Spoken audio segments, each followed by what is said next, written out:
તાજેતરમાં રાધનપુર વિસ્તારમાં પુષ્કળધાર વરસાદ વરસી રહ્યો હતો ત્યારે અમારા વિસ્તારમાંથી વોર્ડ નંબર 5ના વિસ્તારમાંથી અમૃતભાઈ રાવળે મને ફોન કર્યો કે આપ ક્યાં છો?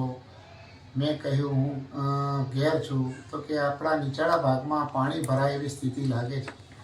તો હું તાત્કાલિક અમારા કોર્પોરેટર, અમારા સંગઠન, ડૉક્ટર દેવજીભાઈ, અમારા પ્રમુખ, અમારા સાથી કોર્પોરેટરો સાથે લઈ અમે તાત્કાલિક સાથે મળીને નિરીક્ષણ કર્યું. ત્યાં જઈને જોયું તો સાચી વાત હતી, ત્યાં પાણીની પ્રોબ્લેમ મોટી હતી. જીસીબી લાવીને ક્યાં નિકાલ કર્યા જેવો હતો. અમે ઊભા ખડે પગે રાતે 8 વાગ્યા સુધી રહીને અમે પાણીનો રાધનપુર વિસ્તાર, નગરપાલિકાના તમામ વિસ્તારોમાં પાણી એક જ જગ્યાએ ભેગું થતું હતું.